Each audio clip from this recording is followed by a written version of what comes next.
계속해서 새정치민주연합의 유기홍 의원 연결합니다. 유 의원 안녕하세요. 네, 안녕하세요. 먼저 문창국 후보자의 사퇴 어떻게 평가하십니까?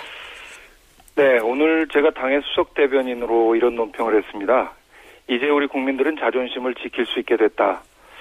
이 말씀에서도 드러나듯이 사실 문 전 내정자는 국민들에게 거부당한 분이죠. 각종 여론조사에서 70%가 반대를 했고 심지어는 새누리당 지지자들 중에서도 반대가 더 높았어요. 예. 또 원조 친박 경쟁을 벌이고 있는 유력 당권 주자 서청원, 김무성 두 분도 사퇴를 요구했던 거죠. 예. 근데 그런 가운데서도 이분은 무려 14일 동안이나 버티기로 일관을 해서 사실상 엄청난 국정 공백 사태를 초래했습니다. 예. 근데 오늘 사퇴 기자회견을 보면서 이제 또 한 번 이분은 정말 국민들 앞에 마지막까지도 이렇게 오만한 자세를 보이시는구나 하는 그 느낌을 가졌는데요. 이런 데 대한 사과 한마디 없고 오로지 야당과 언론 탓만 하고 있었어요. 예.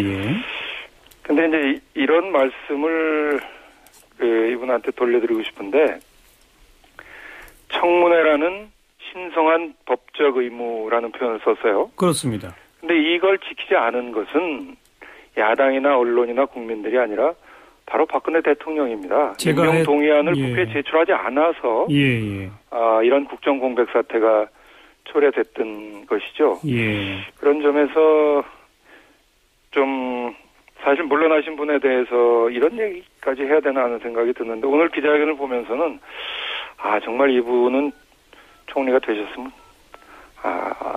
정말 우리 국민들에게 불행한 일이었겠다는 생각을 떨칠 수가 없었습니다. 대통령이 청문 요청서를 국회에 보내지 않았기 때문이다라고 말씀하셨지만 사실은 또 야당은 그거 보내지 말라고 또 계속 하시지 않았었나요? 그건 우리 입장에서는 그렇게 주장하는 것이 당연하죠. 그런 자격이 안 된다고 봤기 때문에. 그러나 대통령은 보냈어야 맞다 이건가요? 그건 대통령이 판단할 문제입니다. 예. 저희는 청문회 자체를 거부한 적은 한 번도 없습니다. 어쨌든 감이 아니기 때문에 보내지 마라 이런 주장만 했었다 이런 말씀이시라군요.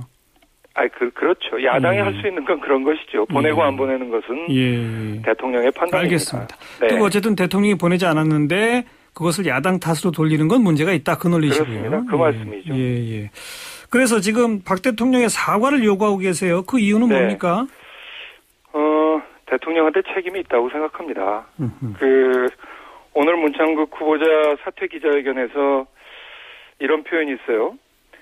나를 이 자리에 불러주신 분도 그분이고 거두어드릴 수 있는 분도 그분이다라는 말 속에서 역설적으로 이번 인사에 대한 책임이 박근혜 대통령에 있다는 것을 사실 이제 문창국 전 내정자 입을 통해서 우리가 이제 확인하는 역설을 보게 되는데요. 처음에 김용준 인수위원장서부터 세 번째인데 정말 인사 시스템 붕괴된 책임이 기본적으로는 대통령에게 있다고 저는 생각합니다. 그런 데 대해서 사과하시고 또 김기춘 비서실장을 인사위원장으로 하고 있는 이 인사 시스템을 개선하지 않으면 저는 이런 참극이 다시 벌어질 수밖에 없다. 그래서 저희는 이번 일을 교훈으로 삼아서 대통령은 그간의 국정 공백이나 여러 가지 국민들을 걱정시켜 드린 데 대해서 사과하시고 그리고 김기춘 비서실장을 중심으로 한 인사 시스템을 전면적으로 쇄신해라. 그런 요구를 하는 것입니다. 차기 총리는 어떤 사람이 돼야 한다고 보십니까? 전 세 가지로 한번 정리를 해봤는데요. 우선 첫 번째는 박근혜 대통령의 수첩 밖에서 찾기를 권해드립니다. 광폭 인사를 하시라는 말씀이고요. 두 번째는 국민의 눈높이에서 국민과 소통할 수 있는 분야여야 된다고 생각합니다. 소통의 중요성인데 우리나라가 식민지가 된 게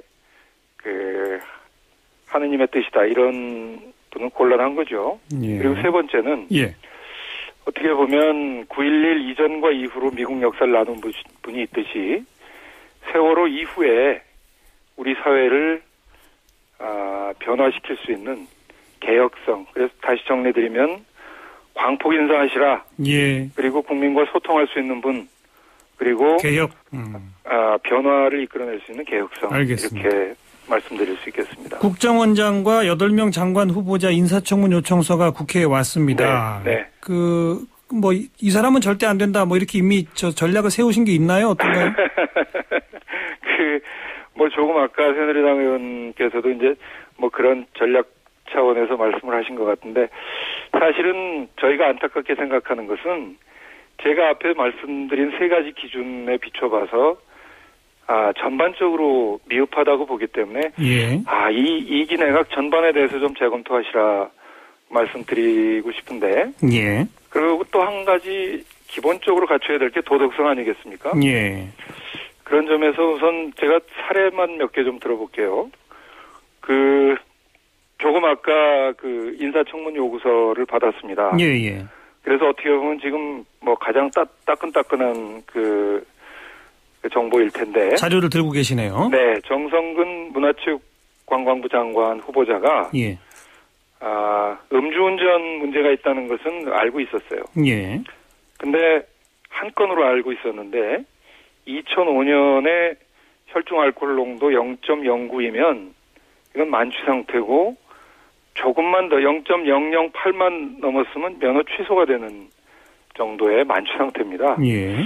그래서 이분은 상습적으로 음주운전을 하시는구나 하는 것이 오늘 받은 자료에서 드러났어요. 예. 요건 제가 오늘 받은 자료니까 말씀을 드렸고, 예. 이병기 국정원장 후보에 대해서는 저희는 심각한 우려를 가지고 있습니다. 찻대기로 그 분야의 법정 최고위원까지 받은 분인데, 예. 이런 분이 가뜩이나 지난 대선 때 댓글 공작을 했던 것으로 지금 재판까지 진행 중인 그 국정원의 수장이 된다는 것은, 예. 그래서 이분이 찻대기의 비밀병기, 이병기라는 얘기를 하는, 누가 우스갯소리를 하는 얘기를 들었는데, 예. 곤란하다. 특히 이 정보부서일수록 최고의 도덕성이 요구되기 때문에. 알겠습니다. 이분 곤란하다. 그리고 한 가지, 결국, 이제 김명수 장관인데요. 예.